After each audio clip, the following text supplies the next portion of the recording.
Hello दोस्तों, कैसे हैं आप सभी। स्वागत है आपका हमारे YouTube चैनल नवाचार IAS अकेडमी में। दोस्तों, मैं चंद्रपाल यादव। जैसा कि आप देख रहे हैं कि हमारी कुछ क्लासेस पहले से अपलोड हो चुकी हैं। आज उसी से संबंधित हम प्राचीन भारत के इतिहास से संबंधित हम आज एक नया टॉपिक लेके आए हैं, जो हमारा पाषाण काल, उसके बाद का सिंधु घाटी सभ्यता, सिंधु घाटी सभ्यता के बाद का जो टॉपिक है हमारा वैदिक सभ्यता। जैसे कि मैंने आपको पहले ही 2 लेक्चर मैंने पढ़ा चुका हूँ, 2 चैप्टर मैं कंप्लीट कर चुका हूँ, जिसमें आपका पाषाण काल है और सिंधु घाटी सभ्यता है। उसकी जो बाद का चैप्टर है वो आज है हमारा वैदिक सभ्यता। वैदिक सभ्यता अर्थात वैदिक संस्कृति। जैसे कि मैंने शुरुआत में आपको बताया था पहले लेक्चर के दौरान कि इतिहास को 3 भागों में डिवाइड किया गया है पुरातात्विक स्रोतों के आधार पर। जैसे कि मैंने सबसे पहले बताया था प्राग ऐतिहासिक काल, और उसके बाद बताया था आद्य ऐतिहासिक काल, तथा उसके बाद का जो चरण बताया गया था वो है ऐतिहासिक काल। आज हम ऐतिहासिक काल की शुरुआत कर रहे हैं। ऐतिहासिक काल मैंने बताया था ऐसा कालखंड जिससे संबंधित हमको इतिहास के लिखित साक्ष्य प्राप्त हुए हैं और उनके बारे में हम उनकी लिपि को भी पढ़ सके हैं, तो उस कालखंड को हम ऐतिहासिक कालखंड कहते हैं। और जैसे मैंने बताया था कि ऐसा कालखंड जिसके बारे में हमको लिखित साक्ष्य तो प्राप्त हुए हैं किंतु उनको अभी तक पढ़ा नहीं जा सका है, तो उस कालखंड को हम आद्य ऐतिहासिक काल कहते हैं, जो हमारा सिंधु घाटी सभ्यता था, जो मैंने आपको पढ़ाया था। और मैं प्रागैतिहासिक काल के बारे में सबसे पहले मैंने पाषाण काल के बारे में पढ़ाया था, उस समय के बारे में बताया था, और सिंधु घाटी सभ्यता के बारे में बताया था। किंतु आज हम एक ऐसी सभ्यता के बारे में जानने की कोशिश करेंगे। देखिए, हमारा इतिहास क्या है, एक प्रकार से यहाँ हमको देखने को मिलता है कि इतिहास का जो चरण है हमारा वो एक विपरीत है, उल्टा चरण है। अब उल्टा कैसा है, इसका एक रीजन जानिए आप। रीजन ये देखिए, शुरुआत में मैंने पाषाण काल आपको पढ़ाया, मानव का उदय पढ़ाया, उसमें वो उस समय मनुष्य कैसा रहता था मैंने सब बताया आपको। उसके बाद मैंने आपको आद्य ऐतिहासिक काल के बारे में बताया, यानी हड़प्पा सभ्यता के बारे में बताया। हड़प्पा सभ्यता हमारी कैसी सभ्यता है, नगरीय सभ्यता थी, काफी डेवलपमेंट था, काफी विकास था, काफी प्रकार की जो हमारे नगर हुआ करते थे काफी विकसित थे।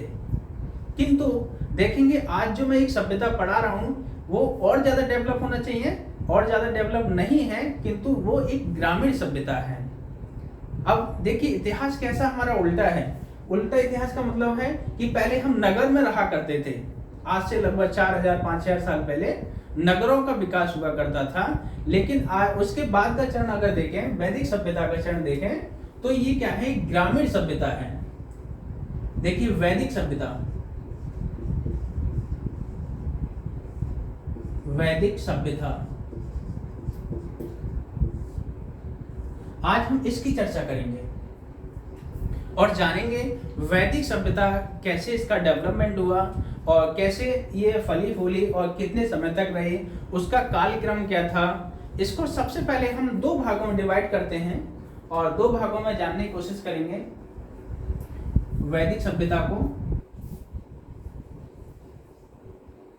तो यहाँ पे देखेंगे वैदिक सभ्यता 2 भागों में विभाजित करेंगे, और इसका 2 भाग है। वो है, सबसे पहले इसको बोलते हैं ऋग्वैदिक काल, इसको बोलते हैं ऋग्वैदिक काल।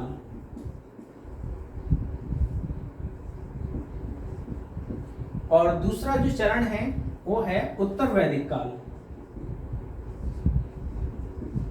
उत्तर वैदिक काल। अब यहाँ पे देखेंगे कि ऋग्वैदिक काल और उत्तर वैदिक काल, इसको क्यों 2 भागों में बांटा गया है, इसके पीछे क्या लॉजिक है, क्या कारण है कि इसको ऋग्वैदिक काल और उत्तर वैदिक काल 2 भागों में डिवाइड किया है। उसके पीछे एक लॉजिक क्या है कि दोनों ही काल में काफी सारी भिन्नताएं पाई गई हैं और काफी सारी विभिन्नताओं को देखने को हमको मिलती हैं। जैसे अगर हम बात करें, एक तुलना करें, आज का हमारा जो मेन टॉपिक रहेगा वो हमारा ऋग्वैदिक काल रहेगा, उत्तर वैदिक काल हम कल कंप्लीट करेंगे। किंतु एक समझ लीजिए, एक मोटा मोटा एक डिफरेंट समझ लीजिए कि क्या इसका डिफरेंट है। तो आप देखेंगे कि उत्तर वैदिक काल को हम डिवाइड करते हैं, यहाँ पे आप देखेंगे इनके कालक्रम को। तो ऋग्वैदिक काल का जो कालक्रम है वो 1500 ईसा पूर्व से ईसा पूर्व से 1000 ईसा पूर्व तक, 1500 ईसा पूर्व से 1000 ईसा पूर्व तक के कालखंड को हम बोलते हैं ऋग्वैदिक काल। और उत्तर वैदिक काल 1000 ईसा पूर्व से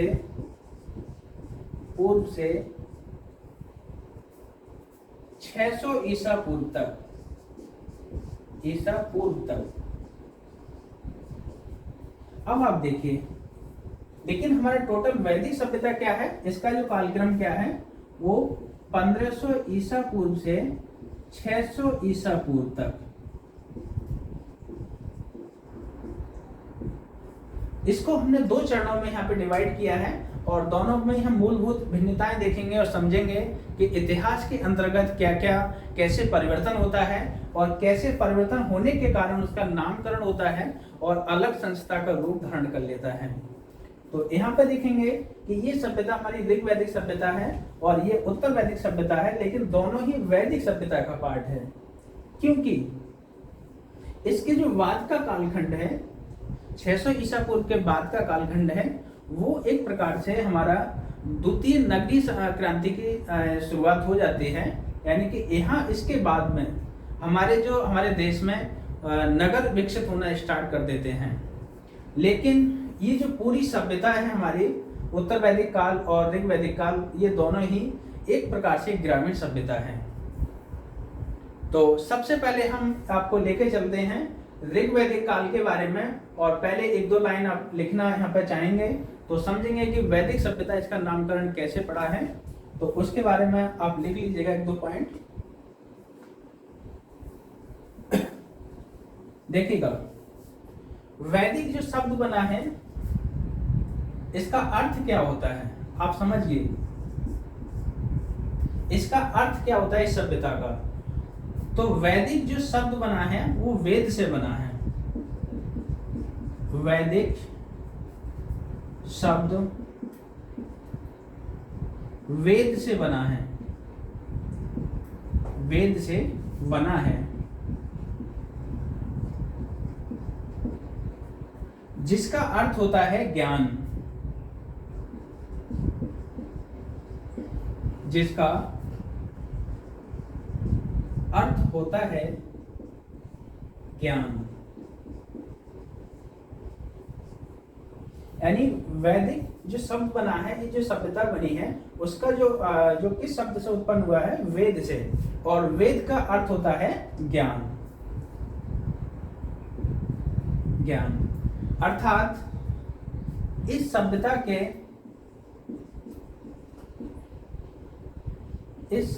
के निर्माता आर्य को माना जाता है,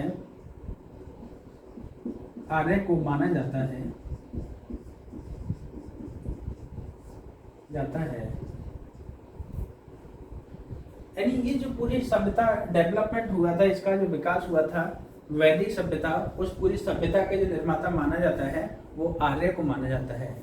अब आर्य कौन थे? आर्य एक ऐसा शब्द है, संस्कृति का शब्द है, संस्कृत का शब्द है आर्य, और आर्य का मतलब होता है श्रेष्ठ या उत्तम। अर्थात यहाँ पे देखिए, आर्य शब्द संस्कृत का है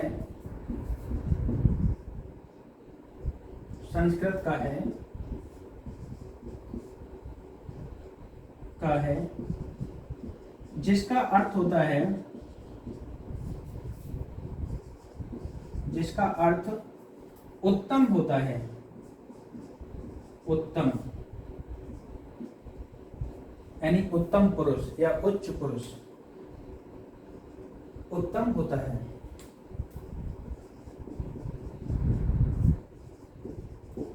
यहाँ आपने देखा कि वैदिक शब्द जो किससे बना है, वो वेद से बना है, जिसका अर्थ ज्ञान होता है। और इस पूरी सभ्यता के जो निर्माता कौन थे? तो निर्माता आर्य को माना जाता है, और आर्य शब्द का संस्कृत में अर्थ होता है उत्तम, एक प्रकार से श्रेष्ठ। श्रेष्ठ पुरुष को ही उत्तम पुरुष कहते हैं या आर्य कहते हैं। यहाँ इन्हीं आर्यों के द्वारा जो डेवलपमेंट, जो सभ्यता हुई थी, जो विकसित हुई थी, उसी को वैदिक सभ्यता कहा जाता है। किंतु यहाँ पे विद्वानों का मतभेद बहुत है कि आर्य कौन थे, कहाँ से आए थे और कहाँ से ये आके यहाँ पे ये विकसित हुए, या इनका मूल स्थान कौन है, आज उसके बारे में हम समझेंगे। तो सबसे पहले हम आपको मेन टॉपिक की ओर लेके चलते हैं। वो हमारा जो टॉपिक रहेगा आज का, वो है ऋग्वैदिक काल। आज ऋग्वैदिक काल के ही बारे में जानेंगे, समझेंगे, और उनका राजनीतिक जीवन क्या था, सामाजिक जीवन क्या था, आर्थिक जीवन क्या था, या धार्मिक जीवन कैसा था, उस सब की हम चर्चा करेंगे। फिर उसके बाद में दूसरा टॉपिक लेंगे हम उत्तर वैदिक काल, वो हमारा कल का लेक्चर रहेगा, और उसके बारे में भी हम जानेंगे उनका राजनीतिक जीवन, धार्मिक जीवन, आर्थिक जीवन और सामाजिक जीवन। उसके बाद एक सबसे लास्ट में एक टॉपिक हम लेंगे, वो रहेगा वैदिक संस्कृति के बारे में या वैदिक साहित्य के बारे में, जिसके बारे में वेद के बारे में जानेंगे, साहित्य के बारे में जानेंगे, शास्त्र के बारे में जानेंगे, पुराण जानेंगे, उपनिषद जानेंगे, या स्मृतियों के बारे में सब हम व्याख्यान करेंगे। वो हमारा इस काल से बात का टॉपिक रहेगा। यहाँ हमने देखा कि इसको टुकड़ों में हम बांटने की कोशिश करेंगे ताकि आप ठीक से उसका अध्ययन कर सकें और इसको समझ सकें। तो आज का जो मेन लेक्चर है हमारा, अब उसकी ओर लेके चलते हैं आपको।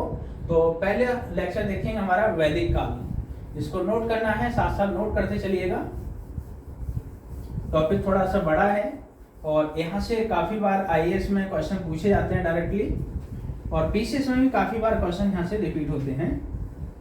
वो हमारा सबसे लास्ट का टॉपिक रहेगा और उसमें हम जानेंगे कि कहाँ से कैसे कैसे क्वेश्चन पूछे जाते हैं, उन सब की चर्चा करेंगे सबसे लास्ट में जाके, चौथे लेक्चर के दौरान। तो आज का हमारा मेन टॉपिक है वो है ऋग्वैदिक काल।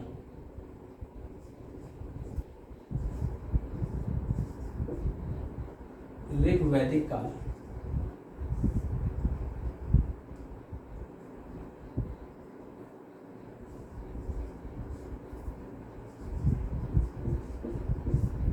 देखिए, ये जो काल है, सबसे पहले हम इसके कालखंड के बारे में जाने। तो अभी मैंने आपको बताया था इसका जो कालखंड है वो 1500 ईसा पूर्व से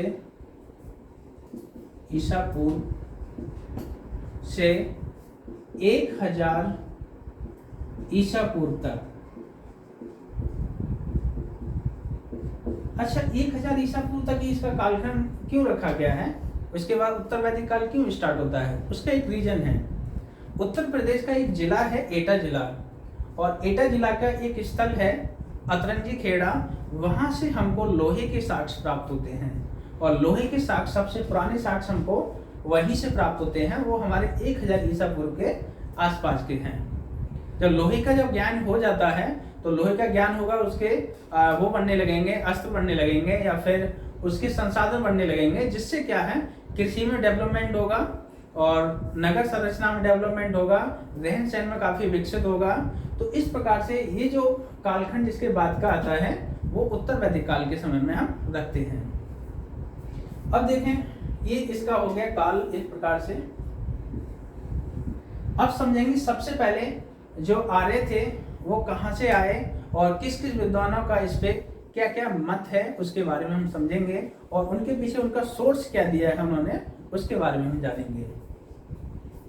तो मेन हेडिंग है आपकी, यहाँ पे आप हेडिंग डाल लीजिएगा,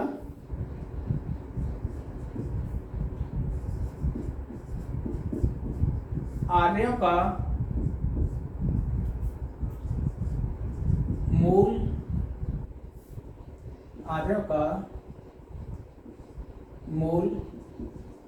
निवास स्थान।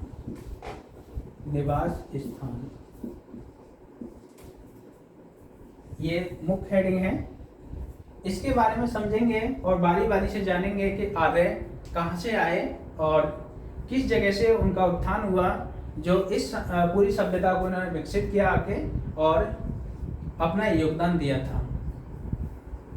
तो देखेंगे सबसे पहले आर्यों का मूल निवास स्थान है, तो एक एक करके जानेंगे। यहाँ पे सबसे पहले कुछ विद्वानों का मत है यहाँ पे कि आर्य का जो मूल निवास स्थान था वो भारत ही था, वो भारत ही था और भारत में ही उनका विकसित हुए थे और भारत से ही उनका उत्थान हुआ है।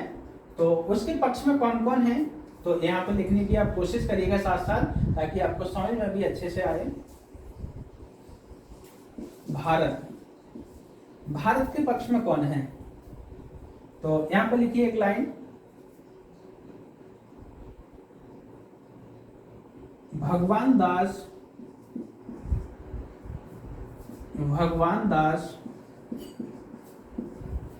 गिडवानी, भगवान दास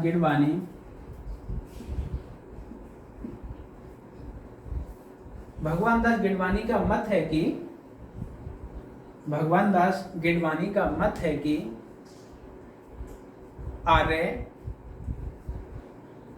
का जो मूल स्थान था वो भारत ही था, आर्य का जो मूल स्थान था वो भारत ही था। इस बात का उल्लेख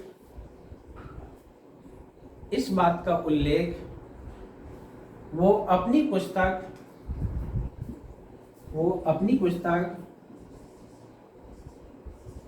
रिटर्न्स ऑफ द आर्यंस,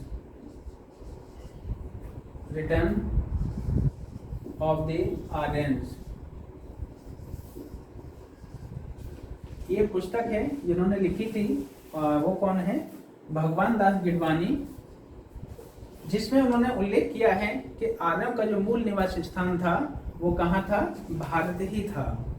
अर्थात इनके जो पक्ष में जो तर्क दिए हैं उन्होंने वो यही दिए हैं अपनी पुस्तक में, रिटर्न ऑफ द आर्यंस, ये उनकी पुस्तक है। इसमें इनका उल्लेख किया है कि भारत के पक्ष में इन्होंने उल्लेख किया है कि भारत में ही आर्यों का मूल निवास स्थान था। अब देखते हैं और कौन से इतिहासकार हैं, उनके बारे में जानेंगे। एक इतिहासकार हैं और जिनको हम विद्वान भी बोला जाता है, उन्होंने बोला है कि आर्यों का जो मूल निवास स्थान था वो सप्त सैंधव प्रदेश था। सप्त सैंधव प्रदेश, तो सप्त सैंधव प्रदेश।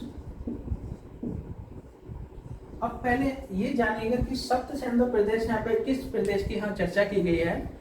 तो सप्त सैंधव प्रदेश की यहाँ पे जो बात करते हैं वो विद्वान हैं डॉक्टर अविनाश चंद्र दास और डॉक्टर शंकुरानंद, दो यहाँ पे विद्वान हैं। वो बोलते हैं कि जो आर्यों का जो मूल निवास स्थान था वो सप्त सैंधव प्रदेश था। अर्थात सप्त सैंधव प्रदेश की यहाँ पे जो बात करते हैं वो प्रदेश माना जाता है जो 7 नदियों द्वारा सिंचित है। वो कौन कौन सी 7 नदियां हैं यहाँ पे हम चर्चा करके आपको बताएंगे कि झेलम, चेनाब, रावी, सतलज, ब्यास, सिंधु और सरस्वती। ये जो 7 नदियां से द्वारा सिंचित प्रदेश माना गया है उसी प्रदेश को बोला गया है सप्त सैंधव प्रदेश। अब यहाँ देखेंगे कि इनके पक्ष में कौन है, तो वो है डॉक्टर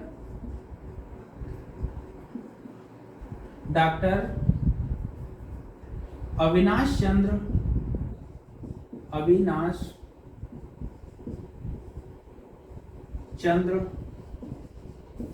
दास, डॉक्टर अविनाश चंद्र दास और डॉक्टर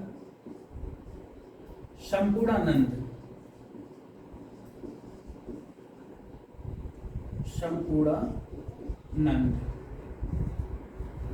ये जो 2 विद्वान हैं वो कहते हैं कि आर्यों का जो मूल निवास स्थान है वो कहां पर है, वो है सप्त सैंधव प्रदेश में है। किंतु यहाँ देखेंगे कि और भी बहुत सारे विद्वान हैं वो अपना अपना मत रखते हैं, लेकिन ये डायरेक्टली क्वेश्चन में पूछ लिए जाते हैं कि सप्त सैंधव प्रदेश के संबंध में किस विद्वान का मत है कि आर्य का मूल निवास स्थान था। तो आपसे बोल दिया जाएगा ऑप्शन में डॉक्टर अविनाश चंद्र दास, या भगवान दास गिडवाणी या अन्य किसी के नाम लिख दिए जाएंगे, लेकिन आपसे डायरेक्टली अगर आपको यहाँ पे देखा है, ठीक से पढ़ा है, तो इस क्वेश्चन को आप आराम से कर लेंगे। देखिए और भी बहुत सारे मत हैं, वो ये हैं। एक विद्वान हैं पंडित गंगानाथ झा, वो कहते हैं कि आर्यों का जो मूल निवास स्थान है वो है ब्रह्मार्षि। ब्रह्मार्षि, ब्रह्मार्षि देश। वो विद्वान कौन से हैं? पंडित गंगानाथ झा।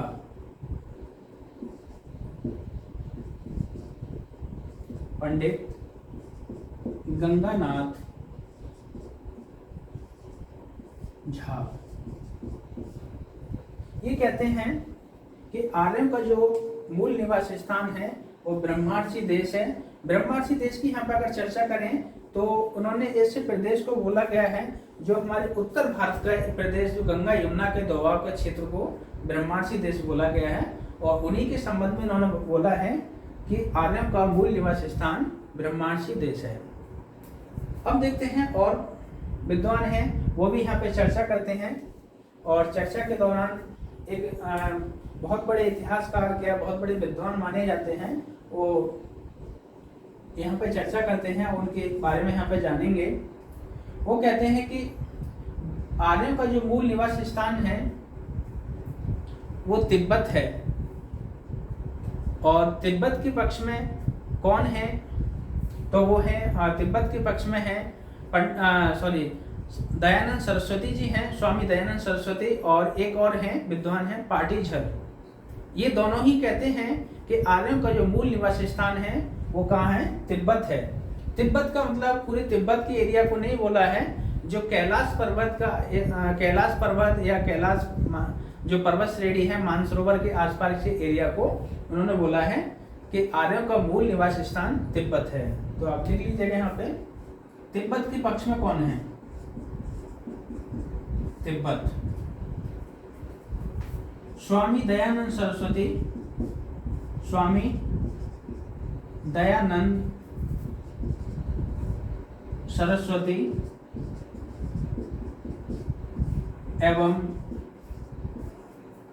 पाटीझर या पाटीझर, ये दो विद्वान हैं जिन्होंने इस पक्ष में मत दिया है अपना, और बोला है कि आर्यों का जो मूल निवास स्थान है वो कहाँ है? तिब्बत है। तिब्बत से आर्य भारत आए थे और यहाँ आके बसे, और यहाँ यहीं से इन्होंने वैदिक सभ्यता का उदय किया था। अब हम कैसे माने कि तिब्बत के पक्ष में इन्होंने कोई तर्क दिया है?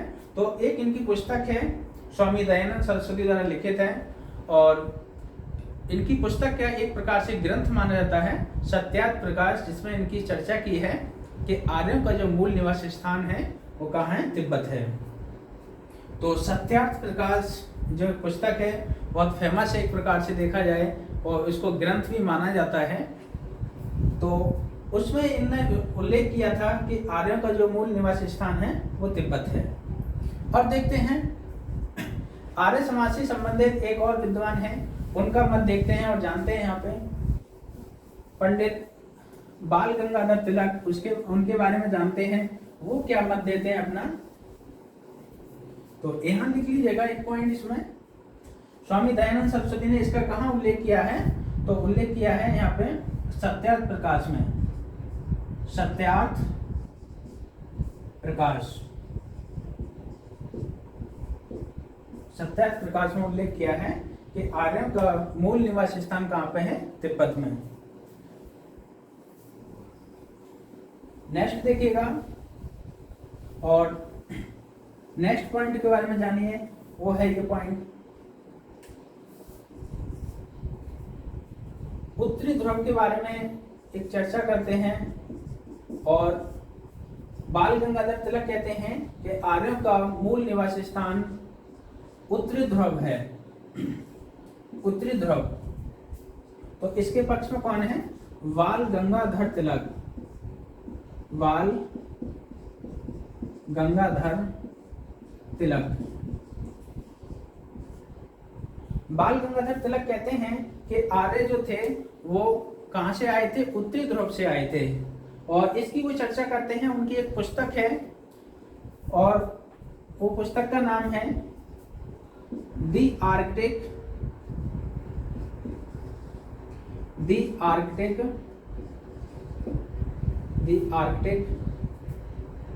Home of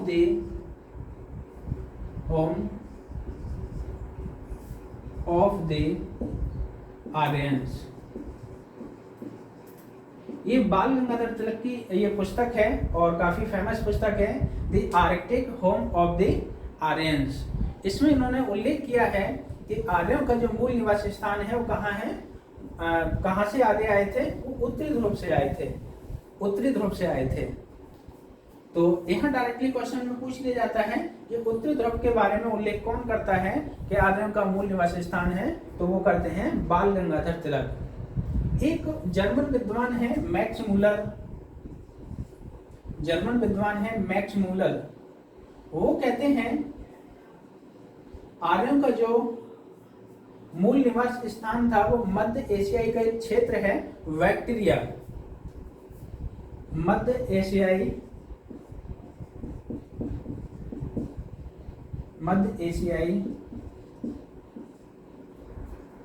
Pradesh bacteria.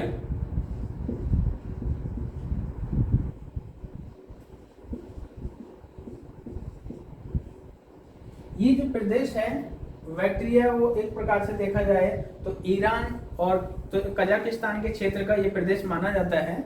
और वहां मैक्स मूलर ने बताया है कि आर्यों का जो निवास स्थान है वो बैक्टीरिया है। तो एक जर्मन विद्वान है, इसके पक्ष में आप देखिएगा,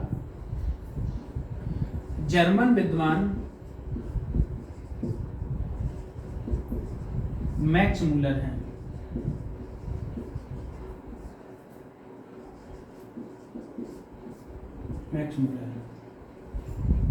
इसके संबंध में वो तर्क भी देते हैं कि जो वैदिक संस्कृति है और जो लैटिन भाषा का जो विकास हुआ था या जर्मन भाषा का जो विकास हुआ था एक प्रकार से, उस दोनों में ही बहुत सारी समानताएं पाई जाती हैं। इसके आधार पर अगर देखा जाता है कि जो बैक्टीरिया से ही जो आर्य थे वो जर्मनी की तरफ पलायन किए थे और कुछ जो आर्य थे वो भारत की ओर पलायन किए और वैदिक संस्कृति का उदय किया था। इस प्रकार से मैक्स मूलर कहते हैं कि मध्य एशियाई प्रदेश जो था एक प्रकार से आर्यों का जो मूल निवास स्थान था। तो यहाँ हमने देखा लगभग इतिहासकारों का एक अलग अलग मत देखा और जाना कि आर्यों के मूल निवास स्थान के बारे में। और यहाँ देखते हैं कि सभी विद्वानों का मत एक नहीं है, कुछ कहीं कहते हैं, कुछ कहीं कहते हैं, कुछ कहते हैं कि भारतीयों जो आर्यों का जो मूल निवास स्थान है वो भारत के बाहर है, कुछ कहते हैं कि भारत में ही आर्यों की उत्पत्ति हुई, आर्य वहां से ही डेवलप हुए और उन्होंने इस सभ्यता का विकास किया। लेकिन एक प्रकार से देखा जाता है कि जो हमारी हड़प्पा सभ्यता थी वो नगरीय सभ्यता थी, लेकिन उसके लगभग 200 साल के बाद जब पतन हुआ उसका 1750 ईसा पूर्व के बाद में जो पतन होना स्टार्ट कर दिया था, लगभग 200 साल लग गए थे। उसके बाद जो संस्कृति हमारी डेवलप हुई है वो हमारी हुई है वैदिक संस्कृति, और वो एक प्रकार से ग्रामीण सभ्यता थी। वैदिक सभ्यता एक प्रकार से ग्रामीण सभ्यता थी। तो यहाँ देखा जाता है कि अगर भारत में ही आर्यों का उदय हुआ होगा तो पहले नगर में रहा करते थे, फिर बाद में ग्राम में कैसे रहना उन्होंने संभव किया था। तो ये एक शोध का विषय है, इस पर हम ज्यादा चर्चा नहीं करेंगे, एक मेंस का विषय है। अभी फिलहाल हम क्या है प्रीलिम्स प्लस मेंस दोनों को साथ लेके चलते हैं जीएस पोर्शन के तहत में। अब देखते हैं, जानते हैं हम ऋग्वैदिक काल के संबंध में उनका जो राजनीतिक जीवन क्या था उनसे चर्चा करेंगे। जिस किसी को नोट डाउन करना है नोट कर सकते हैं। ठीक है, अब चलते हैं हम लेकर आपको इनके राजनीतिक जीवन की ओर। समझेंगे आज क्या क्या पढ़ेंगे इस चैप्टर से संबंधित, वो भी जानने की कोशिश करेंगे ताकि किसी का भी कोई सा भी कॉन्सेप्ट हो वो उसमें क्लियर होना चाहिए। और एक प्रकार से आप देखिए कि वैदिक संस्कृति का विकास कैसे कैसे हुआ है, वहाँ के लोग कैसे कैसे रहते थे। आज जानेंगे इनके सबसे पहले ऐसे डिवाइड करेंगे 4 भागों में।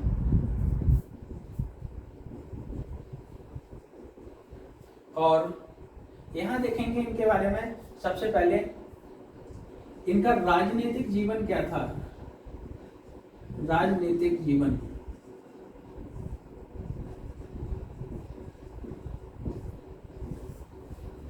फिर इनके सामाजिक जीवन के बारे में चर्चा करेंगे,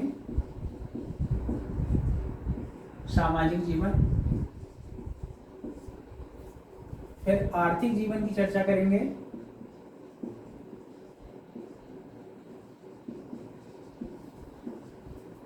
फिर यहाँ पे हम चर्चा करेंगे इनके धार्मिक जीवन की।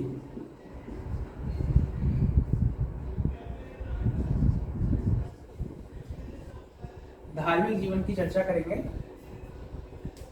यहाँ आप देख रहे हैं कि वैदिक काल के दौरान ये जो हमारे मुख्य टॉपिक हैं, राजनीतिक जीवन, सामाजिक जीवन, आर्थिक जीवन और धार्मिक जीवन।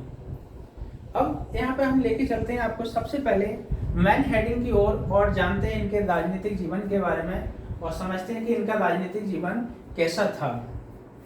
तो आइए सब लोग लिखना स्टार्ट कर दीजिए और समझना स्टार्ट करिए कि इस समय इनका राजनीतिक जीवन क्या हो सकता है। पहले हम इसको समझते हैं 1 मिनट, उसके बाद में फिर लिखना स्टार्ट करेंगे।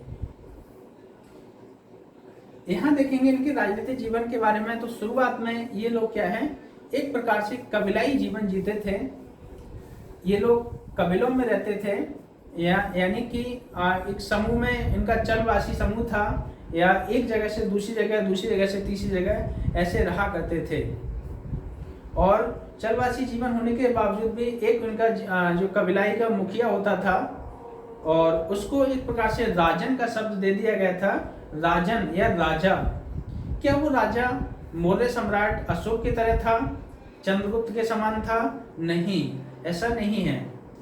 क्यों नहीं था? क्योंकि उस समय या शुरुआत में जो राजा हुआ करता था उसके पास सीमित अधिकार हुआ करते थे, स्थायी सेना नहीं होती थी, और उस राजा को समिति द्वारा चुना जाता था, जो समिति गांव के लोगों द्वारा निर्मित होती थी।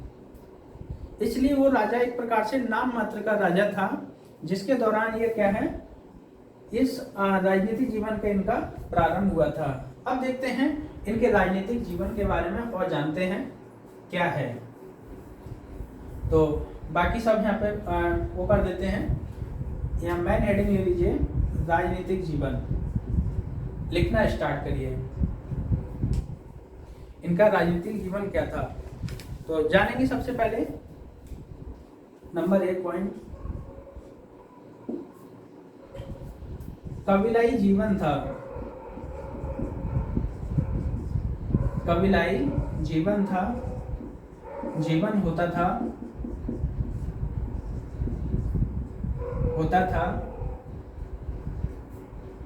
तथा इनकी रक्षा के लिए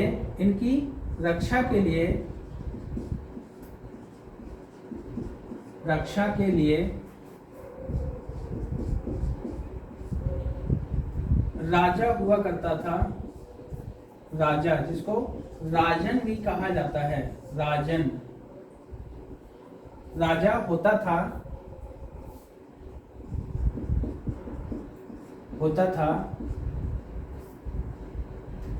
जो समिति द्वारा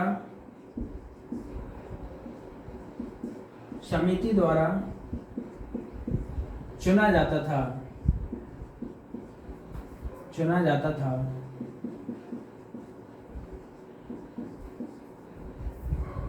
यानी कि जीवन कैसा था, कबीलाई जीवन था। देखिए ये हमारा राजनीतिक पॉइंट के अंतर्गत है।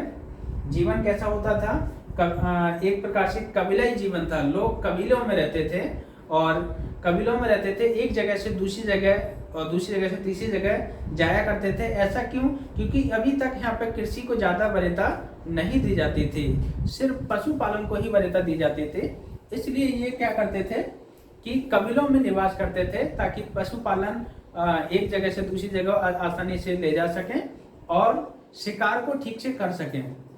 इसलिए ये लोग कबीलों में रहते थे, और उस कबीले की सुरक्षा के लिए राजन शब्द का एक इस्तेमाल किया गया है।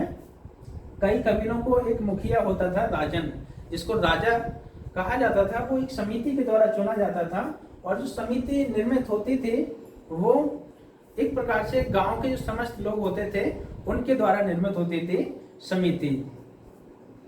अब यहाँ देखते हैं कि क्या राजा सिर्फ अकेला ही सर्वे सर्वा होता था? नहीं।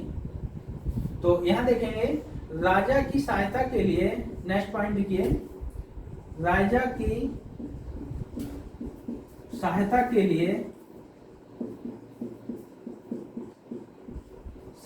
लिए सभा, समिति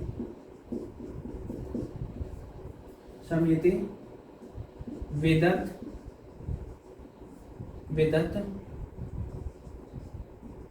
तथा गण इत्यादि होती थी।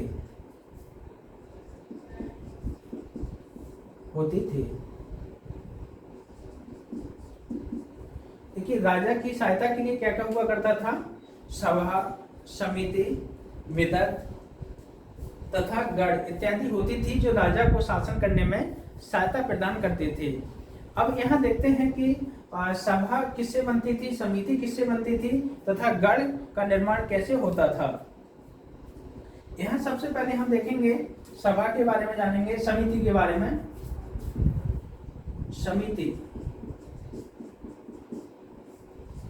समिति में लिखिए, समिति एक आम लोगों की सभा होती थी जिसमें गांव के लगभग समस्त जो बुजुर्ग लोग हुआ करते थे वो इसमें भाग लेते थे और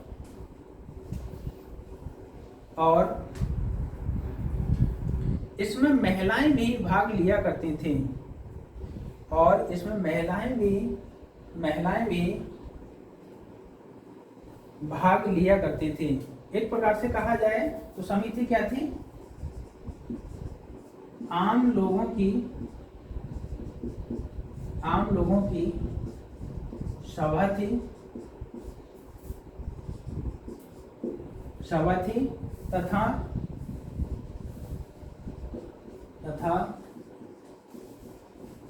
महिलाएं भी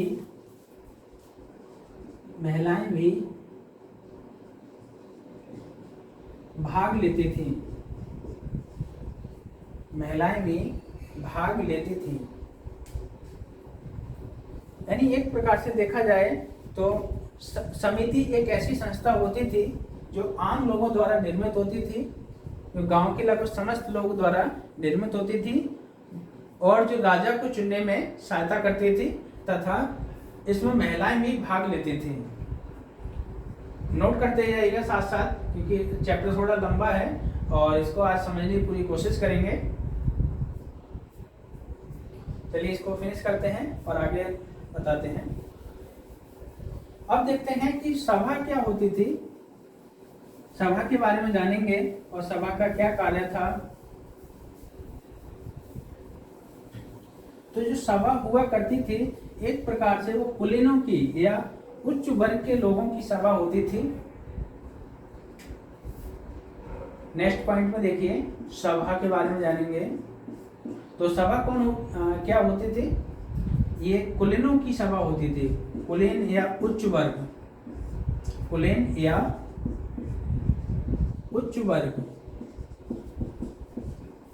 उच्च वर्ग की सभा होती थी, की संस्था होती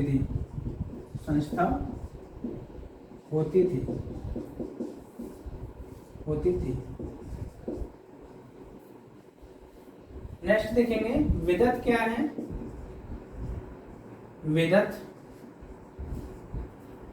विदत क्या है? इसमें भी क्या है, एक आम लोगों की सभा थी, आम लोगों की सभा थी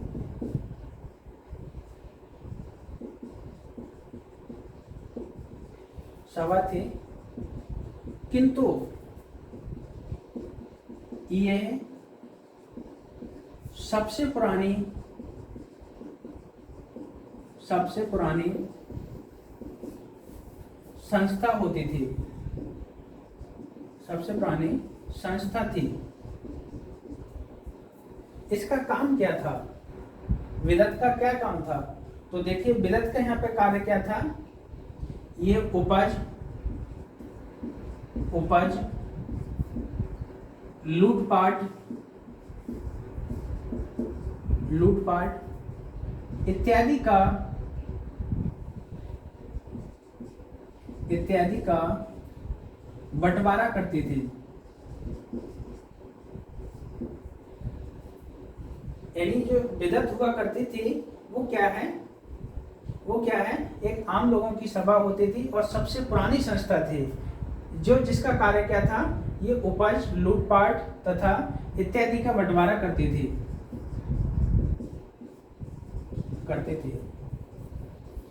नेक्स्ट देखेंगे गढ़ क्या है। गढ़ ये भी कुलीनों की संस्था थी, ये भी कुलीनों की संस्था थी, ये भी कुलीनों की संस्था थी। अब यहां पे देखेंगे एक सोर्स मिला है हमको कि सभा और समिति की क्यों वैल्यू है, कितनी वैल्यू है, उसके बारे में एक तथ्य मिला है हमको। वो तथ्य क्या है कि तथ्य यह है, सभा और समिति में बताया गया है, दोनों को ही बताया गया है। अथर्ववेद में इसका उल्लेख किया गया है कि सभा और समिति दोनों ही प्रजापति की पुत्रियां थीं, दोनों ही प्रजापति की पुत्रियां थीं। तो इस पॉइंट को आप लिख लीजिए कि सभा और समिति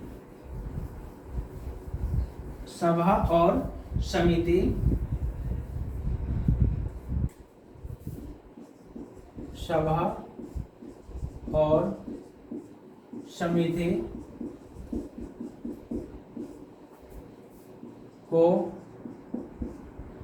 अथर्ववेद में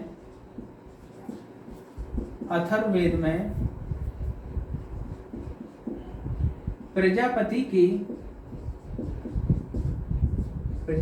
की दो पुत्रियां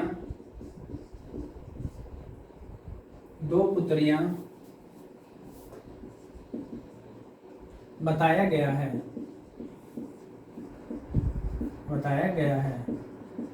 यानी इसका मतलब क्या है कि सभा और समिति वो संस्थाएं थी जो उस समय बहुत ज्यादा महत्वपूर्ण थी, जिनको प्रजापति की दो पुत्रियां बताया गया है, और ये काफी प्रकार से काफी महत्वपूर्ण हुआ करती थी। और यहाँ देखें इसके बारे में, और इनका राजनीतिक जीवन क्या था और इनसे संबंधित क्या तथ्य हैं हमको मिलते हैं। क्योंकि देखिए यहाँ से संबंधित हमको लेख मिलता है, यहाँ से संबंधित हमको ग्रंथ मिलते हैं, ताकि उसके आधार पर ही हम राजनीतिक जीवन और सामाजिक जीवन की यहाँ पे हमको जानकारी मिलती है। अब यहाँ देखेंगे हम, नेक्स्ट देखेंगे इनके जो अधिकारी हुआ करते थे, इस समय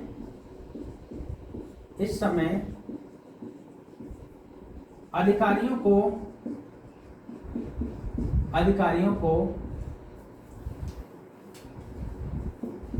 रत्निन कहा जाता था।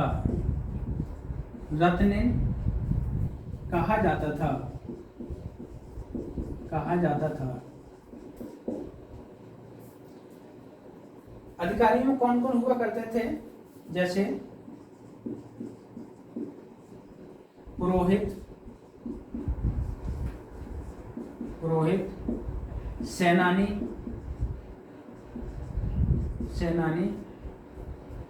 पुरोहित, सेनानी, पुरप।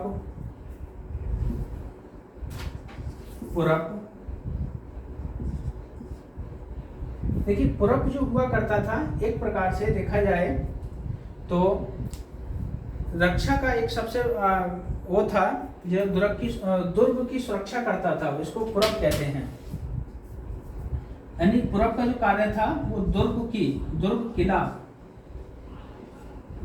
की सुरक्षा के लिए एक अधिकारी हुआ करता था, जिसको पुरप कहते हैं। ये लगभग महत्वपूर्ण एक प्रकार से अधिकारी हुआ करते थे। अगर सेना की हम चर्चा करें तो सेना कैसी होती थी, तो सेना यहाँ पे स्थायी सेना नहीं थी, यानी एक प्रकार से अस्थायी सेना थे। नेक्स्ट पॉइंट देखिएगा और लिखिए, सेना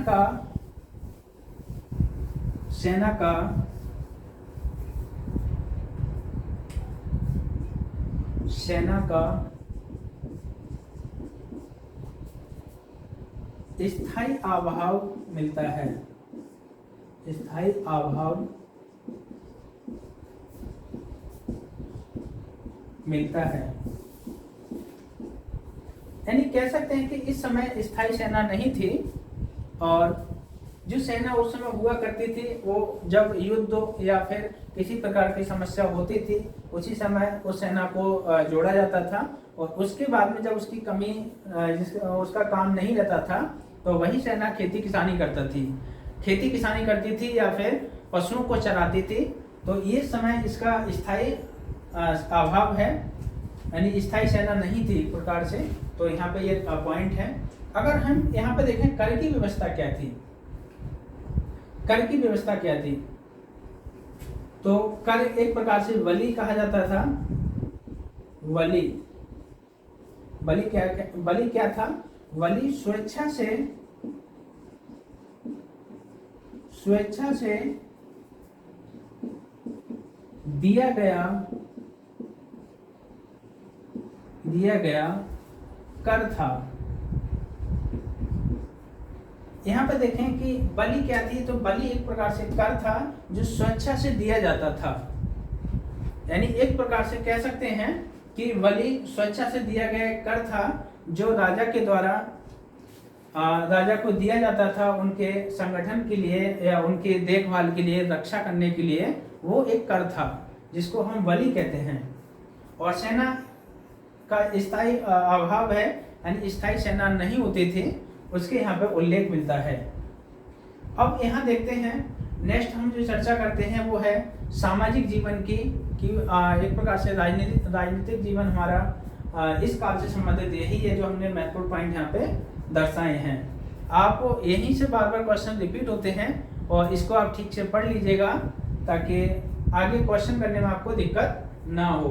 अब देखते हैं इनके सामाजिक जीवन के बारे में, इसको यहीं पर मिटाते हैं और नेक्स्ट आप लिखिए इनका सामाजिक जीवन क्या था। अब आप देख सकते हैं कि सामाजिक जीवन क्या है, तो उसकी हम चर्चा करते हैं। समाज यहाँ पर क्या है? समाज यहाँ पर अभी भी कैसा है? एक प्रकार से समतावादी समाज है, यानी कोई यहाँ पे अभी वर्ग नहीं है, कोई जात नहीं है, कोई धर्म नहीं है, सभी लोग क्या हैं? एक प्रकार से हैं, समतावादी हैं, पूरा समाज समान प्रकार का है। तो यहाँ हम चर्चा करेंगे इसकी समाज को लेकर, और उसके दौरान आप लिखने की कोशिश करिए। तो समाज कैसा है? समतावादी है, समाज समतावादी है,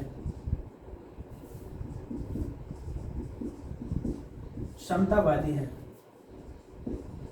यानी लगभग एक प्रकार से कह सकते हैं कि इस समय का जो समाज था ऋग्वैदिक काल से संबंधित, वो एक समतावादी समाज था, समान रूप से था, किसी में कोई छुआछूत, भेदभाव, ऊंच नीच की कोई भावना नहीं होती थे, सभी लोग समान थे। अब देखेंगे कि यहाँ पे जो वर्ण व्यवस्था थी, वर्ण व्यवस्था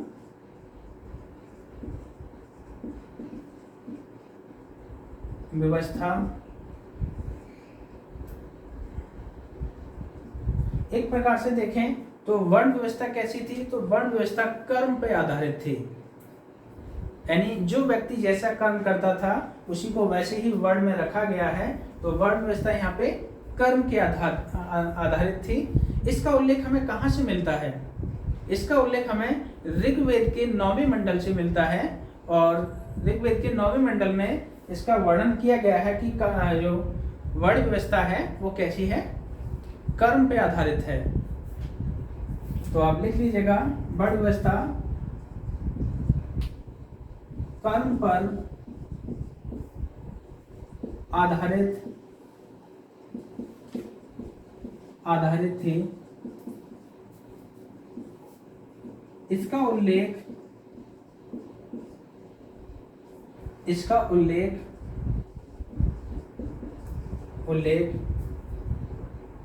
ऋग्वेद के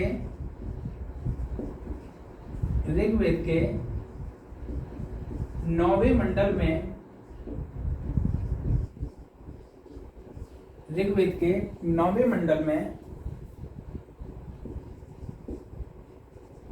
किया गया है।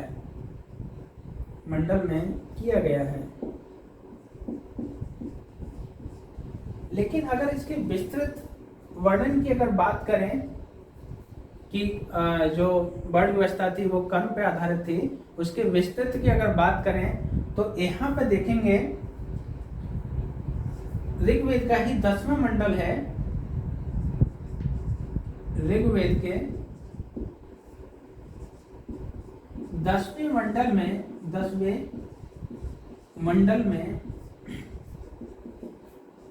में वर्ण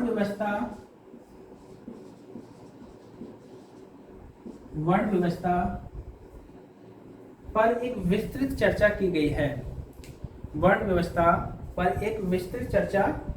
है। अब नेक्स्ट देखिए, इसको लिख लीजिएगा साथ साथ। नेक्स्ट पॉइंट देखिएगा समाज से संबंधित।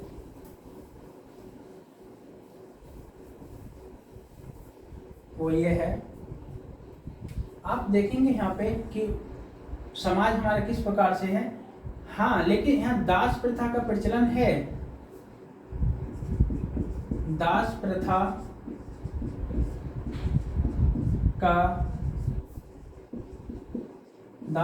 का प्रचलन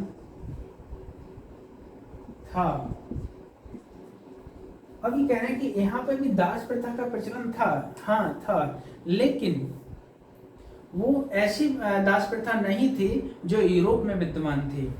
ऐसी दास प्रथा का उल्लेख नहीं किया गया है जो यूरोप में थी। यूरोप में बहुत ज़्यादा शोषण किया जाता था और यहाँ पे इतना शोषण दासों का नहीं किया जाता था।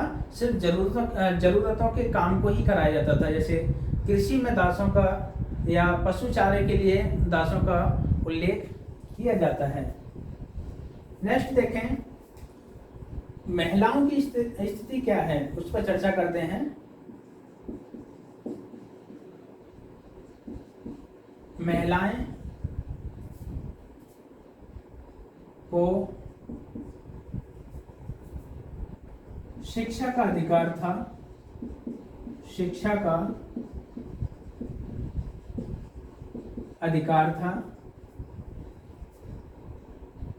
उपनयन संस्कार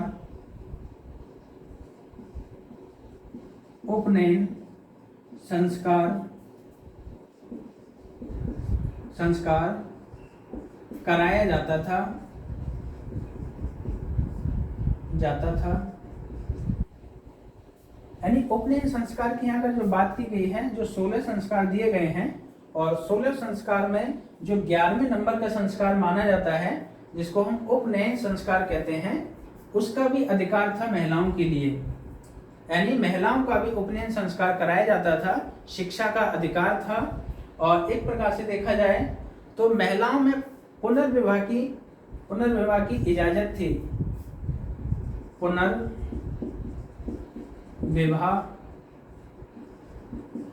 की इजाजत थी, यानी महिलाएं पुनर्विवाह कर सकती हैं। एक प्रकार से देखा जाए पर्दा प्रथा नहीं थी।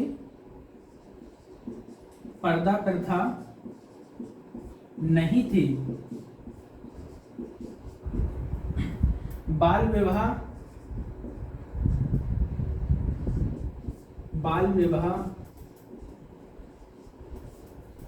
का प्रचलन नहीं था। बाल विवाह का प्रचलन नहीं था। दहेज प्रथा नहीं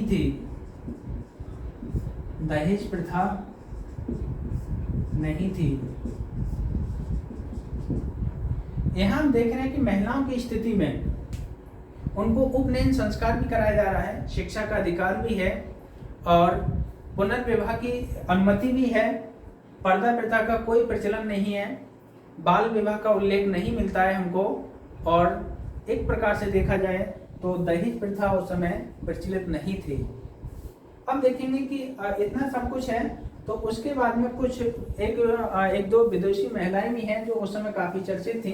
वैसे तो बहुत सारी थी, लेकिन जहां से क्वेश्चन बार बार पूछा जाता है उनके बारे में आप देखिए, तो इसको नोट डाउन कर लीजिएगा सभी।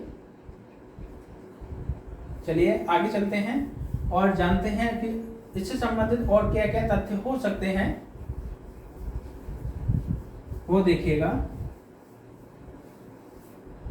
यहां हम देखेंगे कुछ इस काल से संबंधित कुछ विदुषी महिलाएं थीं, जैसे लोपामुद्रा,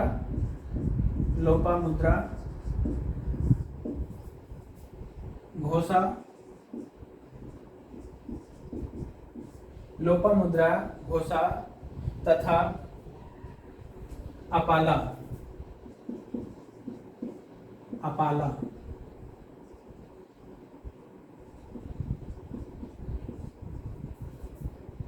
विदुषी महिलाएं थी,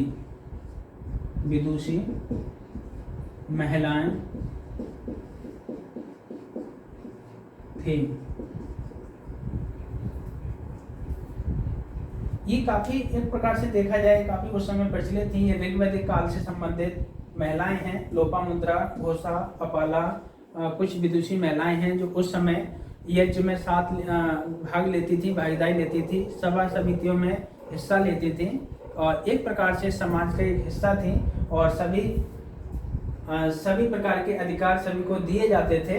तो ऐसा समाज, ऐसा समतावादी समाज उस समय का था, तो वो उनका एक सामाजिक जीवन है। और यहाँ पर अगर हम बात करें तो इनका मनोरंजन क्या होता था, मनोरंजन में क्या करते थे, तो मनोरंजन की हम बात करते हैं। यहाँ पे मनोरंजन के लिए ये पासा खेलते थे,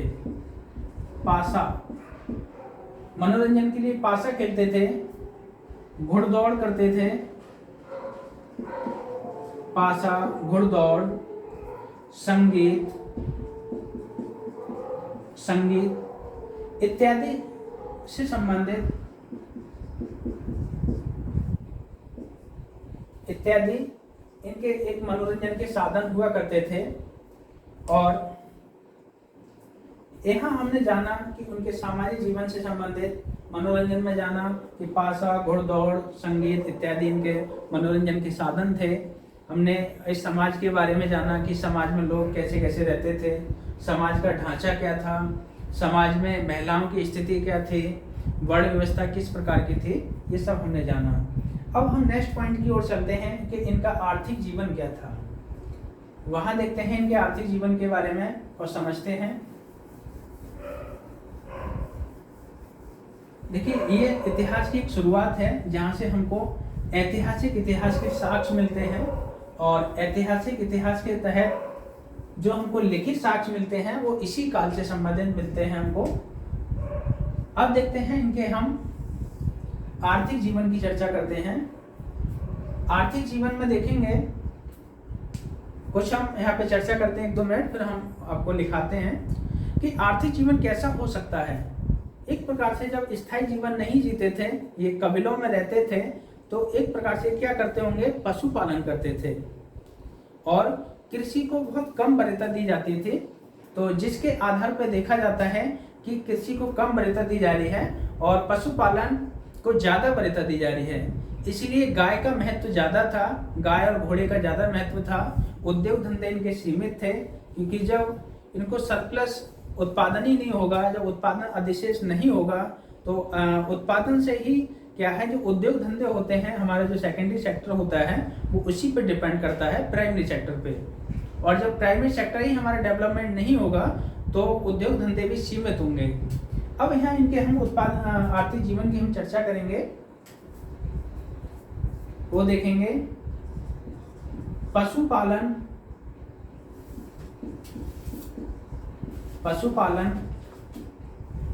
का प्रचलन था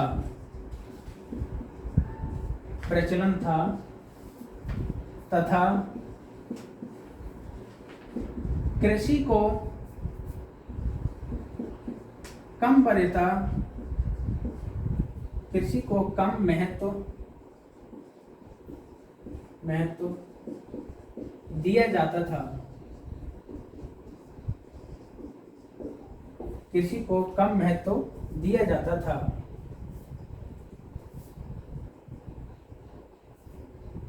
एक प्रकार से देखें तो ऋग्वेद में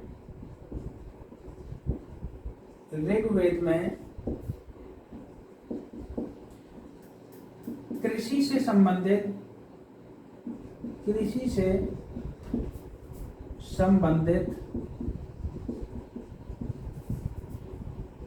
संबंधित 24 मंत्र ही दिए गए हैं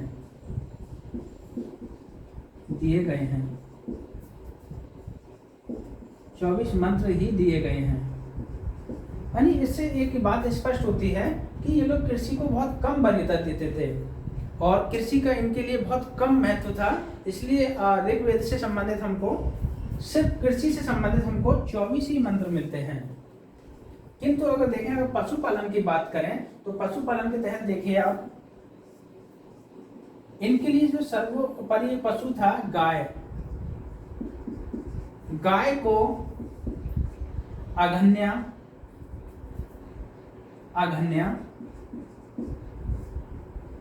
माना जाता था।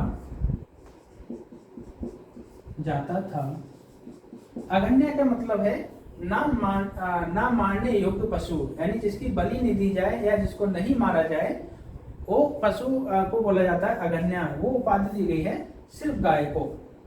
और गाय के संबंध में ही गाय के लिए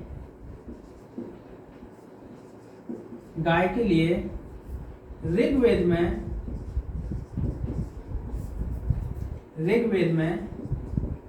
176 मंत्र दिए गए हैं।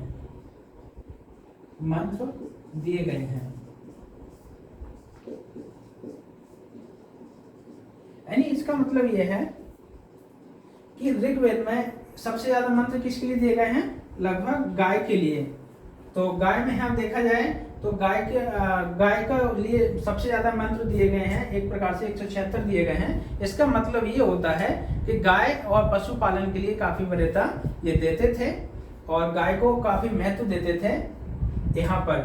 किंतु अगर देखा जाए घोड़ा, यहाँ पे घोड़ा की भी चर्चा की जाती है। घोड़ा के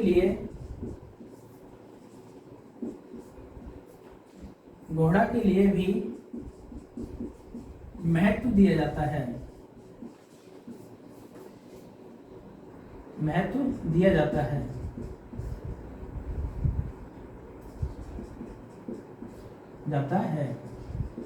घोड़ा का उपयोग ये किस में करते थे? तो रथ में किया करते थे। इसका उपयोग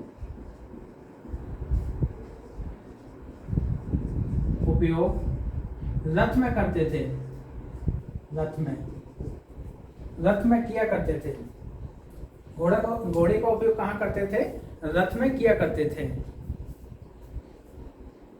नेक्स्ट देखेंगे, इसको नोट डाउन कर लीजिए सभी साथ साथ, किसी का छूटना नहीं चाहिए और सभी लोग साथ साथ नोट्स बनाते चलिएगा, ताकि आप जब आपका एंशिएंट हिस्ट्री, आपका प्राचीन भारत जब खत्म हो जाए, एक प्रकार से पूर्ण हो जाए, तो उस आधार पर आप देखिएगा कि कितना सिलेबस कंप्लीट हुआ है और कितने से डायरेक्टली क्वेश्चन पूछे जाते हैं, जो आपका इससे बाहर क्वेश्चन ज़्यादा नहीं जाएंगे और यहाँ के अतिरिक्त आपको और कुछ पढ़ने की आवश्यकता नहीं पड़ेगी, जिसके आधार पर आप वनडे एग्जाम, एसएससी, बैंकिंग या फिर स्टेट पीसीएस एग्जाम या फिर यूपीएससी का आप क्वेश्चन आसानी से कर लेंगे। इसलिए आप नोट्स बनाते चलिएगा। इससे ज़्यादा डीपली और कहीं आपको पढ़ने की आवश्यकता नहीं पड़ेगी। इसलिए मैं आपको काफ़ी डीपली लेके चल रहा हूँ, क्योंकि हमारे पढ़ाने का पर्पज है कि आप जो पढ़ें वो यूपीएससी लेवल तक का हो और यूपीएससी में भी आप आसानी से क्वेश्चन को कर लें। अगर आपका किसी का भी ये हिस्ट्री ऑप्शनल रखा है सब्जेक्ट मेंस के दौरान, तो उसमें भी आपको एक काफ़ी सहायता मिलेगी और आपको जानने की काफ़ी सहूलियत मिलेगी। ठीक है, तो और देखते हैं आर्थिक जीवन से संबंधित क्या क्या हो सकते हैं पॉइंट। अब देखेंगे यहाँ पे आर्थिक जीवन में ही और जानेंगे क्या महत्वपूर्ण पॉइंट है। यहाँ देखेंगे आर्थिक जीवन से संबंधित उद्योग इनके सीमित थे, उद्योग सीमित थे जिसमें ये क्या करते थे, जैसे वड़ईगिरी वड़ईगिरी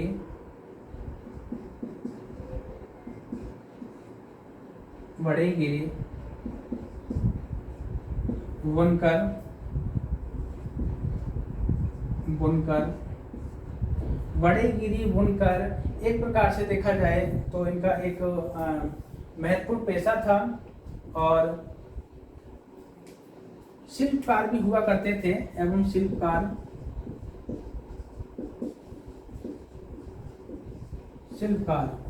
इत्यादि, क्योंकि यहाँ पे उद्योग बहुत सीमित थे।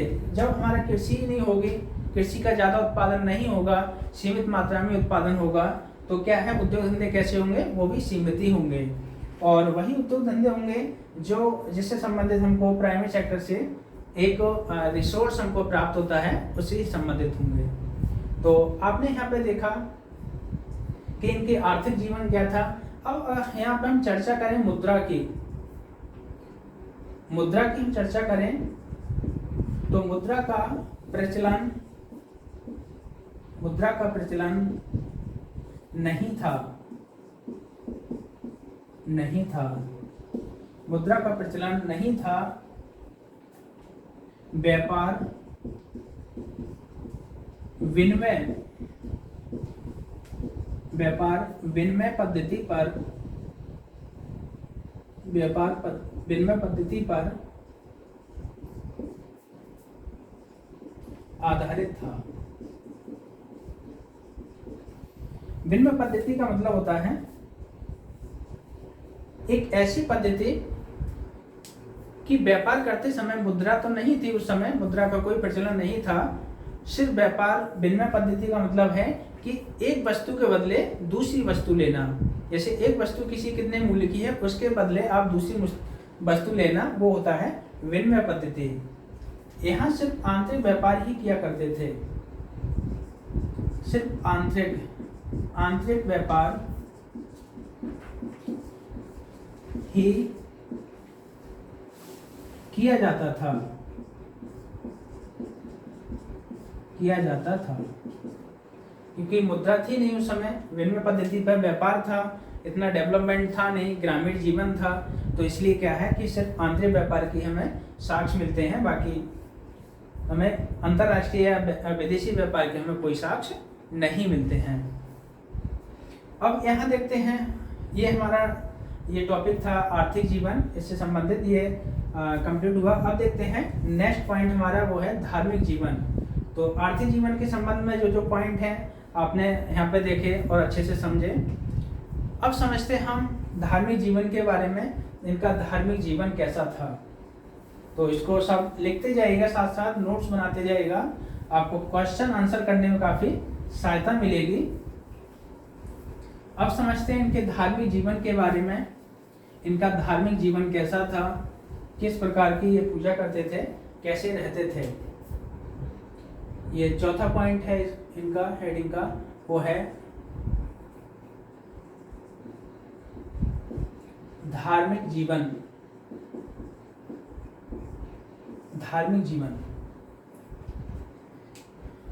यहाँ हम धार्मिक जीवन की अगर बात करें तो धार्मिक जीवन इनका एक प्रकार से प्रकृतिवादी या प्रकृति पूजक और बहुदेववादी था।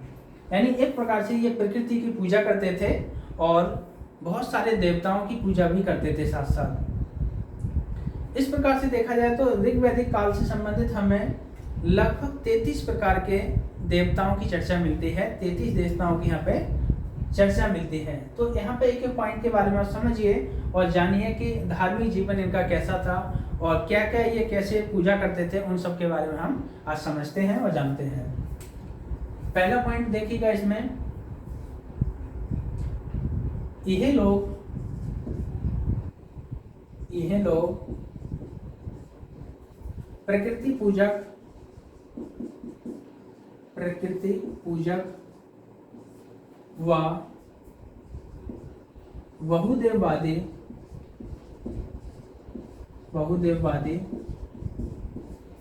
थे। इसका मतलब है कि ये प्रकृति की पूजा करते थे और बहुदेववादी यानी बहुत सारे देवताओं की भी पूजा करते थे साथ साथ। जैसे अगर देखा जाए, नेक्स्ट लिखिएगा, ऋग्वैदिक काल से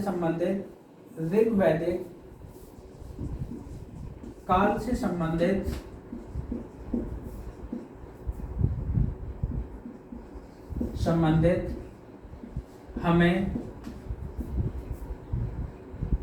33 प्रकार के 33 देवताओं की जानकारी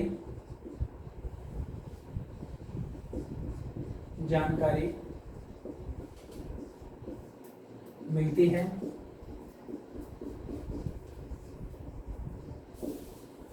जो लगभग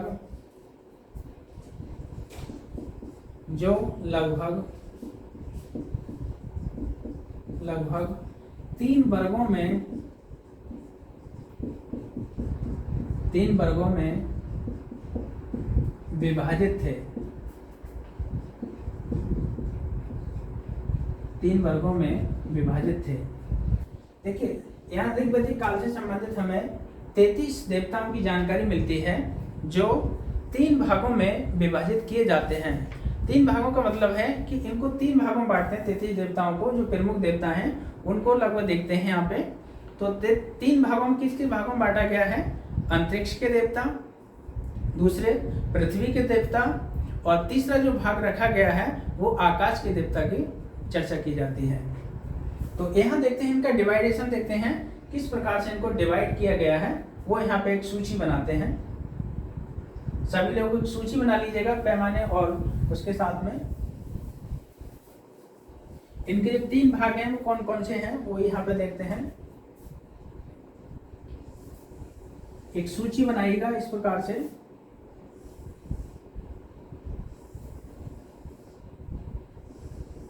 जो इनको 3 भागों में बांटा गया है देवताओं को, वो क्या है, कौन कौन से हैं। ये जो है अंतरिक्ष के देवता हैं पहले भाग में। अंतरिक्ष,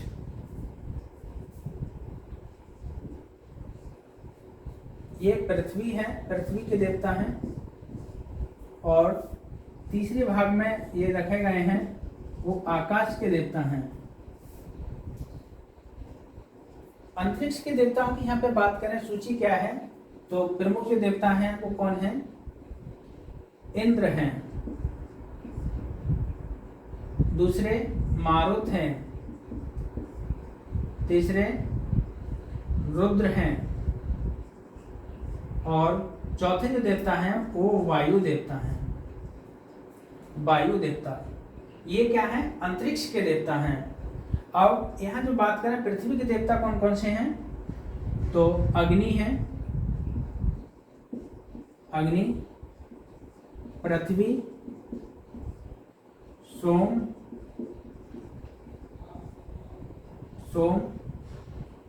तथा बृहस्पति। सोम तथा बृहस्पति। यहाँ बात करें तीसरे जो देवता हैं वो क्या है? आकाश के देवता हैं कौन कौन से हैं? सूर्य, वरुण।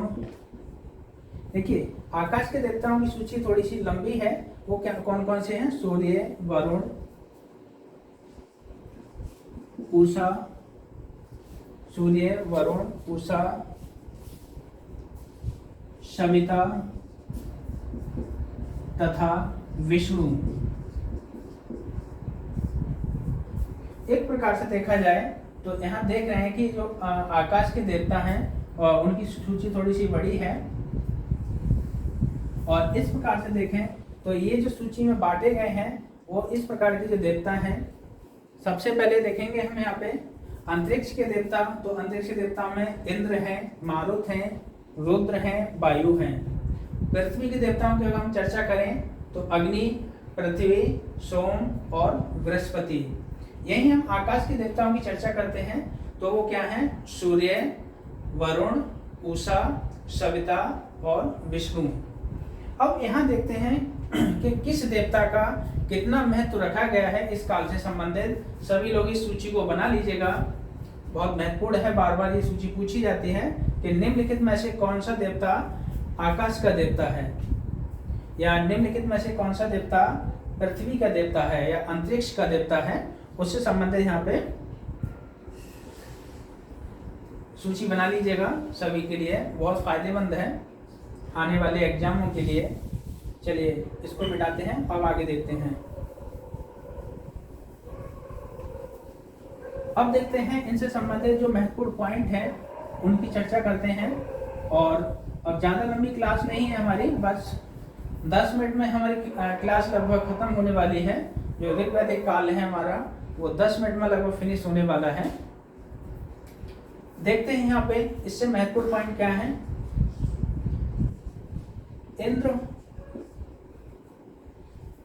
इंद्र है वो सबसे प्रमुख देवता है। एक प्रकार से देखा जाए तो इंद्र देवता है वो सबसे प्रमुख है। इंद्र सबसे प्रमुख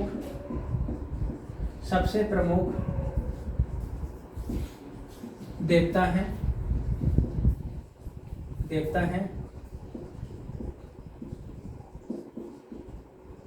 जिनकी ऋग्वेद में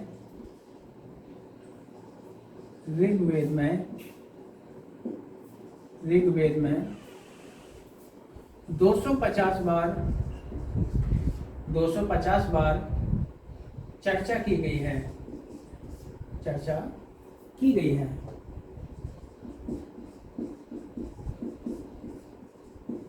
यानी इसका कहने का मतलब यह है कि इंद्र इस काल से संबंधित सबसे प्रमुख देवता हैं जिनकी लगभग 250 बार चर्चा की गई है। 250 मंत्र दिए गए हैं इंद्र से संबंधित। इन्हीं को पुरंदर कहा जाता है।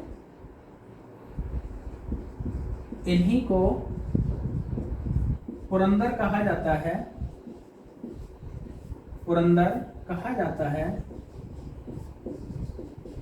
है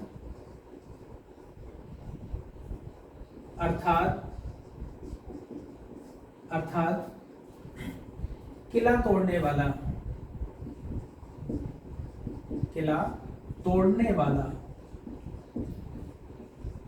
पुरंदर का अर्थ होता है किला तोड़ने वाला। यानी एक प्रकार से देखा जाए तो इंद्र को पुरंदर कहा जाता है और इनकी सबसे ज्यादा चर्चा हमको ऋग्वेद में मिलती है। और इनसे संबंधित लगभग 250 हमको ऋचाएं या फिर श्लोक मिलते हैं। और ये सबसे प्रमुख देवता हैं ऋग्वैदिक काल से। अगर दूसरे प्रमुख देवता की हम बात करें तो वो है अग्नि देवता। ये अग्नि देवता दूसरे प्रमुख देवता हैं।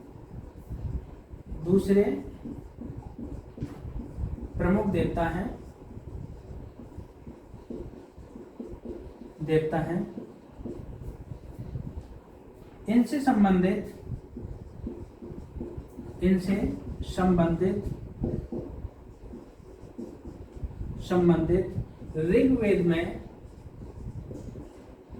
ऋग्वेद में लगभग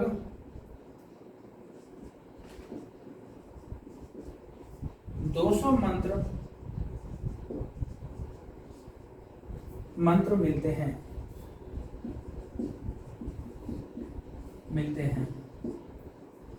यानी जो अग्नि है वो दूसरे प्रमुख देवता हैं और इनसे संबंधित ऋग्वेद में 200 मंत्र मिलते हैं। इन्हीं को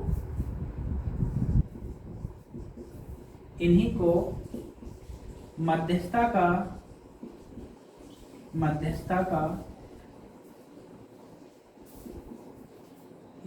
का देवता माना जाता है।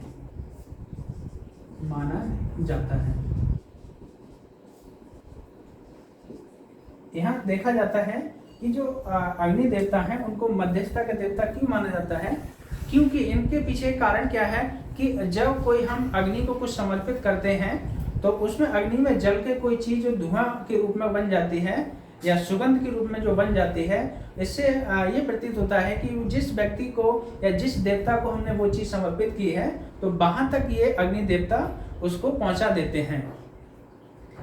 तो इसका मतलब यह है कि चढ़ावे के दौरान जो चीजें हमको समर्पित करते हैं उनसे संबंधित जो आहुतियां दी जाती हैं वो अग्नि में दी जाती हैं और अग्नि ही उस देवता तक उस चीजों को पहुंचा देते हैं, इसलिए इनको मध्यस्थता का देवता माना गया है। अब नेक्स्ट देखते हैं, और कुछ और भी देवता है काफी, उनकी हम चर्चा करते हैं और लगभग 5 मिनट और क्लास हमें संबंधित रहेगी, तो इनको जानिए। नेक्स्ट हम अब देवता की जो चर्चा करते हैं वो है सविता। सविता नेक्स्ट जो देवता है हमारे वो सविता है। ये इनको कहीं कहीं देवी भी माना गया है। तो ये क्या है, यहाँ पे लिखिए, इनको चमकते सूरज का, चमकते सूर्य की देवी माना गया है, देवी माना गया है, माना गया है। एक प्रकार से देखा जाए कि जो सविता है उनको चमकते सूर्य की देवी माना गया है और इन्हीं से संबंधित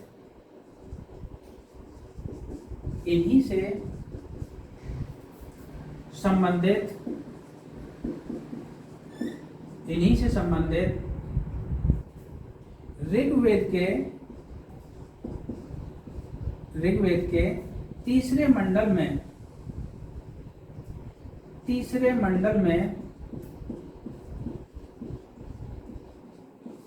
मंडल में गायत्री मंत्र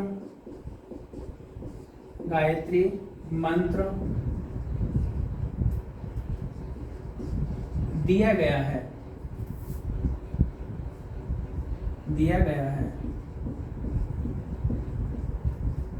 यानी कि जो सविता देवी हैं, एक प्रकार से देवी, कहीं कोई इसको देवता मानते हैं, तो इन्हीं से संबंधित जो गायत्री मंत्र दिया गया है वो तीसरे मंडल में प्रदर्शित किया जाता है। ऋग्वेद के तीसरे मंडल में वो इन्हीं को समर्पित है।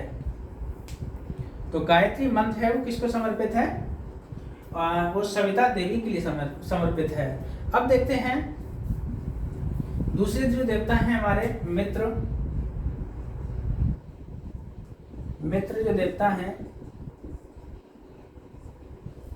मित्र देवता के संबंध में कहा जाता है कि एक प्रकार से ये जो देवता हैं उगते सूर्य के देवता माने जाते हैं। यानी उगते सूर्य के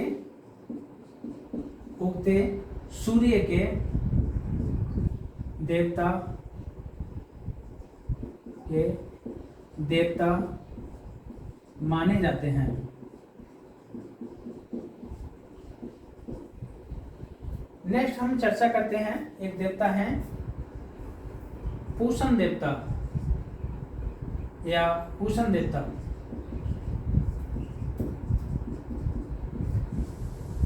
पूषण देवता को यहाँ पे देखा जाता है ऋग्वैदिक काल में। तो देखिए यहाँ से डायरेक्टली क्वेश्चन आते हैं, इसलिए मैं इसको डिटेल में थोड़ा सा लिखा रहा हूँ। और मेरे लिखाने का पीछे एक ही रीजन है कि यहाँ से जो डायरेक्टली क्वेश्चन पूछे जाते हैं देवताओं से संबंधित, उस देवताओं की अब यहाँ पे चर्चा कर रहे हैं ताकि क्वेश्चन आपसे अच्छे आसानी से हो सके। पूषण देवता की हम चर्चा करते हैं। तो पूषण देवता कौन थे, ये एक प्रकार से पशुओं के देवता थे। इस काल में पशुओं के देवता माने जाते हैं, माने जाते हैं। और साथ ही साथ ये औषधि के भी देवता थे, साथ ही साथ औषधि के भी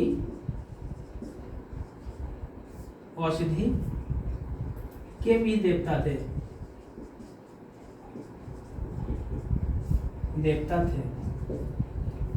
यानी पूषण देवता, यहाँ पे आप देख रहे हैं कि पूषण देवता यहाँ पे पशुओं के देवता हैं और औषधि के भी देवता हैं, किंतु इन्हीं देवताओं को आप जब उत्तर वैदिक काल में देखेंगे तो यही देवता आप शूद्रों के देवता माने जाएंगे। जो आज पशुओं के देवता हैं वो उत्तर वैदिक काल में शूद्रों के देवता माने जाते हैं। नेक्स्ट देखते हैं, इनको आप वो कर लीजिएगा, लिख लीजिएगा। तो यहाँ पे देखते हैं नेक्स्ट,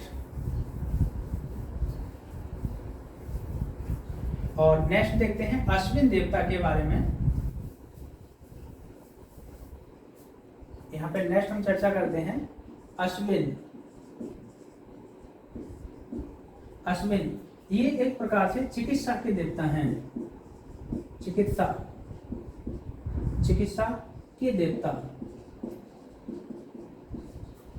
माना जाता है।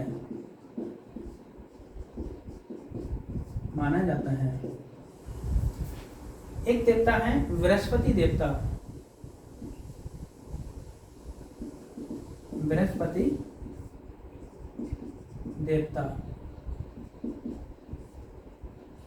इनको वनस्पति का देवता माना गया है। वनस्पति का देवता माना गया है।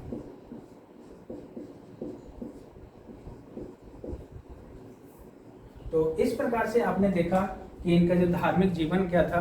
जैसे मैंने आपके वीडियो की शुरुआत में आपको बताया था कि मैं सबसे पहले ऋग्वैदिक काल के संबंध में पढ़ाऊंगा, उसके बाद उत्तर वैदिक काल के संबंध में पढ़ाऊंगा। लेकिन दोनों की जो संस्कृति है, वैदिक साहित्य है, जो वैदिक साहित्य है ऋग्वेद में क्या है और उत्तर वैदिक काल में क्या है, वो दोनों का मैं एक अलग से वीडियो लेकर आऊंगा ताकि आपको अच्छे से समझ में आए और उसकी अच्छे से आपको जानकारी मिल सके। आपने देखा यहाँ पे कि हमने जो चर्चा की है वैदिक काल से संबंधित, जिससे संबंधित आपने बारी बारी से चीज़ों को देखा, उनके राजनीतिक जीवन के बारे में जाना, उनके धार्मिक जीवन के बारे में जाना, आर्थिक जीवन के बारे में समझा और सामाजिक जीवन के बारे में आपने जानकारी यहाँ पे देखी। आपने यहाँ पे देखा कि जो वैदिक सभ्यता है वैद किससे बनी है उसके बारे में जाना और आर्यों के मूल निवास स्थान के बारे में बारी बारी से आपने समझा। अब यहाँ पे देखेंगे कि आज का जो हमारा लेक्चर था, जो हमारा पर्पस था वैदिक काल से संबंधित, हमने बारी बारी से चीज़ों को समझा। तो आज का लेक्चर हमारा यही फिनिश होता है और अब आप देखेंगे कि जो हमारा नेक्स्ट लेक्चर है वो हमारा उत्तर वैदिक काल से संबंधित रहेगा और वो लेक्चर हम कल लेंगे। तो आज जो मैंने आपको पढ़ाया है और जैसे जैसे मैंने आपको लिखाया है सब आप नोट करते जाइएगा ताकि चीज़ों को आप आसानी से समझ सकें। और जब आपका वैदिक काल कंप्लीट हो जाएगा उसके बाद में मैं लगभग कुछ महत्वपूर्ण प्रश्न लेके आऊँगा लास्ट में जाके, और आप देखिएगा कि मेरे डायरेक्ट लेक्चर से कितने क्वेश्चन डायरेक्ट मैच करते हैं। तो दोस्तों आज के लिए इतना ही काफ़ी है और आपको हमारी वीडियो अगर अच्छी लगे और आप चाहते हैं कि हमारी वीडियो अच्छी है और समझ में अच्छे से आ रही है तो ज़रूर कमेंट करिएगा और ज़्यादा से ज़्यादा दोस्तों में अपने शेयर करिएगा ताकि वो भी अपनी पढ़ाई को कंटिन्यू रख सकें और तैयारी को अच्छे से कर सकें। तो आज के लिए इतना ही काफ़ी है। धन्यवाद।